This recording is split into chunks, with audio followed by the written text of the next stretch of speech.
Located on the southeastern tip of the Korean peninsula, the Haeundae district in the city of Busan draws more than 1 million visitors to its beaches every year.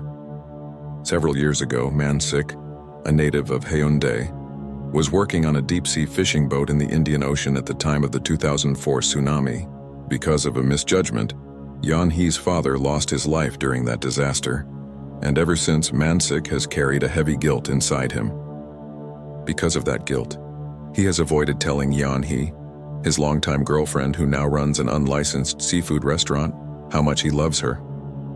Importantly, Yeon-hee doesn't know that her father's death was caused by Mansik's mistake.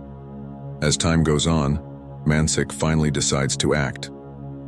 He plans a proposal for Yeon-hee, choosing a night when fireworks are scheduled over the beach, hoping the promise of light and celebration will match his hidden feelings. Meanwhile, elsewhere in Busan, a wealthy college student from Seoul named Hee-mi is aboard a luxurious yacht for leisure, but accidentally falls into the ocean. Hyung-sik, Mansik's younger brother, who is a beach lifeguard, rescues Hee-mi, pulling her under the waves with what she perceives to be a rough, violent rescue. Hee-mi reacts with anger and irritation at first, and she follows Hyung-sik around to annoy him. Over time, though, what began as annoyance turns into something else. A surprising connection forms between them. On the night of the fireworks, Mansik kneels and asks Yeon-hee to be with him for life. Yeon-hee replies that if a ribbon appears outside her restaurant the next morning, that will mean yes. The next day, Mansik rushes to her restaurant and sees no ribbon hanging. Confused and worried, he meets Dong-chun, who was nearby. Dong-chun tells Mansik that he has already told Yeon-hee why her father died all those years ago. Rage floods Mansik's heart, because he believes Dong-chun's revelation caused Yeon-hee to decide not to hang the ribbon. Mansik's hope is fading and his guilt and anger clash in his mind. Meanwhile, geologist Kim Hui is deeply worried after noticing strange seismic activity in the Sea of Japan, also known as the East Sea. The data he studies shows patterns that look almost identical to those that appeared before the massive 2004 Indian Ocean earthquake and tsunami. Kim tries to alert the Disaster Prevention Agency about the risk, warning them that similar conditions could lead to a deadly tsunami hitting Korea's coast. However, the officials dismiss his warning, insisting that Korea is safe and that there is no real danger.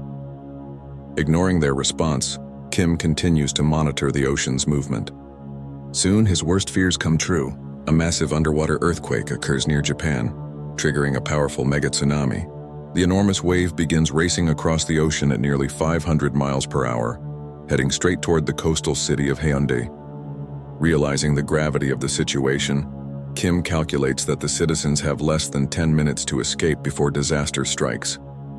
A sudden tremor hits Haeundae, shaking buildings and panicking residents.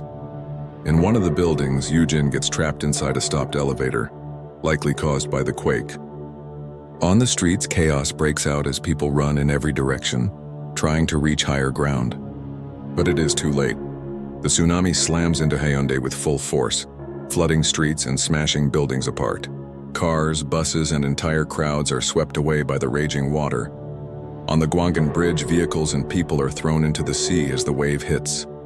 Mansik and Yeon-hee are caught in the flooded streets, narrowly surviving an electric shock from a fallen telephone pole. Meanwhile, Dong-chun, trapped on the collapsing bridge, dodges falling cargo containers from a large cargo ship that has crashed into the bridge. Just when it seems he has survived, his lighter accidentally ignites leaking fuel from one of the containers, causing a massive explosion that tears the bridge in half. In the chaos, a rescue helicopter hovers above the raging sea, searching for survivors. Hyung-sik spots Hee-mi far away in the water, struggling to stay afloat with one of her friends. Without hesitation, he jumps from the helicopter into the violent waves, risking his life to reach them. Battling the powerful current, he manages to grab hold of both women and attach them to the helicopter's rescue rope. But as the helicopter begins lifting them up, Hyung-sik notices the rope starting to fray under the weight. Realizing that it won't hold all three, he makes a heartbreaking decision. After a brief pause and a heavy breath, he cuts his own line, letting himself fall into the stormy sea below. The helicopter lifts Hee-mi and her friend to safety as Hyung-sik disappears beneath the waves. Meanwhile, Yoo-jin, trapped in a flooded elevator, fights to stay calm as water rises around her. She calls her young daughter, speaking through tears, believing these might be her final words. Moments before drowning, a rescue worker breaks through the door and pulls her out. On the rooftop, Yoo-jin reunites with her daughter and Kim Hui, the geologist. Together, they help their daughter board an overloaded rescue helicopter. As it prepares to leave, Kim finally tells his daughter that he is her real father. Overcome with emotion, Yoo-jin apologizes to him for keeping the truth hidden. They embrace tightly as the second tsunami approaches in the distance, its roar echoing across the ruined city.